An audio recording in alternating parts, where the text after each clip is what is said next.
Hello, welcome to Arul tailor. இன்றைக்கி என்ன வீடியோவில் பார்க்க போகலான்னா, சைடு வந்து ஓவர்லாக் பண்ணாமல் எப்படி வந்து சைடு பிசுறு இல்லாமல் ஜாயின் பண்ணுறதுன்னு பார்க்கலாங்க.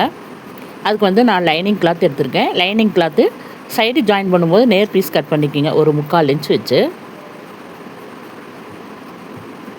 பட்டிக்கு ஆம்கோலுக்கெல்லாம் கிராஸ் பீஸ் கட் பண்ணணும். இது வந்து நேராக ஜாயின் பண்ணுறதுக்கு நேர் பீஸ் கட் பண்ணிக்கிங்க. உங்களுக்கு எவ்வளோ லென்த்து தேவையோ அதை வந்து ஜாயின் பண்ணி எடுத்துக்கோங்க. 3/4 இன்ச்சு கட் பண்ணிங்கன்னா கரெக்டாக இருக்கும். இப்போ பாருங்கள், நம்ம அந்த கிளாத்தை சென்டர் வச்சு கீழேயும் மேலேயும் அப்படியே மோல்டு பண்ணி ஒரு தையல் ஓட்டிட்டோம்னா பிசுறு எல்லாமே உள்ளே போயிடுங்க. இந்த டிப்ஸ் வந்து எல்லா டெய்லருக்குமே யூஸ்ஃபுல்லாக இருக்கும்.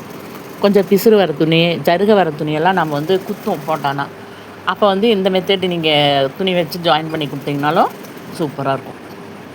பாருங்கள், பிசுறு எல்லாமே உள்ளே போயிடும். சிங்கிள் கிளாத் வைக்கும்போது நமக்கு ரொம்ப திக்காகவும் இருக்காது. டபுள் கிளாத் வைக்க வேண்டியதில்லை. Single cloth cotton lining cloth வச்சு தைச்சு பாருங்கள். இந்த டிப்ஸ் வந்து ரொம்ப யூஸ்ஃபுல்லாக இருக்கும். Okay, bye.